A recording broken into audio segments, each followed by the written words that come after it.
कहानी की शुरुआत में हमें पहाड़ों के बीच बसे एक कबीले को दिखाया जाता है जो मुख्यतः शिकार करके अपना जीवन व्यापन करते हैं। उनके कबीले में एक देवी माँ की पुजारिन होती है जिनको भविष्य में होने वाली घटनाओं का अंदेशा हो जाता है। एक दिन कबीले के कुछ लोगों को जंगल से एक लड़की मिलती है जिसकी माँ मर चुकी होती है। उसको कबीले की पुजारिन के पास लाते हैं। कबीले की पुजारिन उसे देखकर चौंक जाती है और वो कहती है इसे पुरखों ने भेजा है। उनके कबीले में डीले नाम का एक लड़का होता है जिसकी मेवलेट से दोस्ती हो जाती है और वो भविष्य में उससे शादी करने का वचन देता है। धीरे धीरे समय बीतता गया और डीले बड़ा होता गया। अब उसकी शादी का समय हो गया था। उनके कबीले में एक प्रथा थी, शादी उसी की होती थी जो मेमत का शिकार करता था, जिसके हाथ में सफेद भाला होता था। एक दिन मेमत का शिकार करने के लिए कबीले के सभी नौजवान इकट्ठा होते हैं और मेमत के शिकार के लिए निकलते हैं। कुछ दूर चलने के बाद उन्हें मेमत का एक झुंड दिखता है। सभी छुप के झुंड के अंदर घुस जाते हैं। एक हाथियों के पास जाकर उनमें भगदड़ मचा देता है जिसकी वजह से सभी हाथी भागने लगते हैं। उनको उसी तरफ दौड़ाया जाता है जिस तरफ उन लोगों ने जाल बिछाया होता है। सभी हाथी जाल पार करके निकल जाते हैं लेकिन अंतिम हाथी नहीं निकल पाता। तभी जाल उस पर फेंक दिया जाता है लेकिन हाथी अधिक शक्तिशाली था। वो जाल को उखाड़ कर वहां से भागता है। मेमत को रोकने के लिए सभी जाल को पकड़ते हैं, कोई कामयाब नहीं हो पाता। अंततः सभी को जाल छोड़ना पड़ता है लेकिन डीले का हाथ जाल में फंस जाता है और वो चाह कर भी अपने हाथ को नहीं छुड़ा पाता। हाथी डीले को घसीटता हुआ पहाड़ की चोटी पर ले जाता है जहाँ पर जाल हाथी के शरीर से छूट जाता है। अब हाथी डीले को मारना चाहता है। डीले को मारने के लिए हाथी उसकी तरफ बढ़ता है लेकिन डीले बच जाता है। डीले भी हाथी पर भाले से वार करता है लेकिन हाथी पर इसका कोई असर न हुआ। अब हाथी और भी गुस्से में और वो डीले को मारने के लिए उसकी तरफ दौड़ता है। डीले पास में पड़ा हुआ भाला पत्थर में फंसा देता है। हाथी जब डीले की तरफ उसको मारने के लिए दौड़ता है तो भाला धीरे धीरे उसके शरीर में घुसता जाता है और अंततः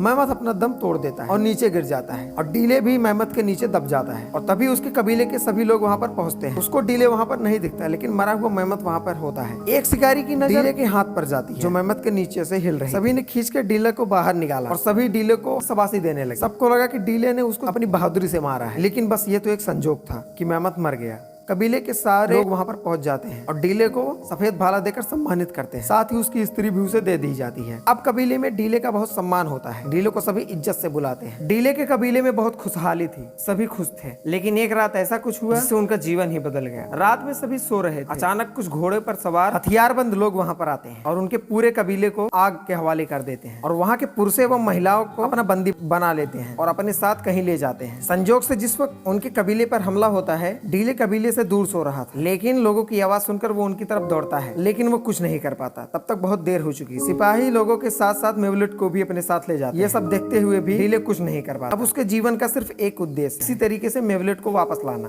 हमले के तुरंत बाद ही डीले उनके पीछे जाना चाहता है पर गुरु माता उनको तुरंत जाने से मना कर देती है। अगले दिन 3 शिकारी अपने लोगों की खोज में निकल देते हैं। चलते चलते रात हो जाती है और रात को आराम करके सुबह फिर उनकी खोज शुरू कर देते हैं। पीछे पीछे बकू भी आ रहा। बहुत मना करने के बाद भी वो उनकी बात नहीं मानता और उनके पीछे चला आता है। बड़ी बड़ी पहाड़ियों को पार करते हुए उन राक्षसों के पदचिन्हों का पीछा करते हैं। उनकी तरफ बढ़ते हैं और चलते चलते घने जंगल में पहुंच जाते हैं। आगे की कहानी को जानने के लिए चैनल को सब्सक्राइब कर दीजिए।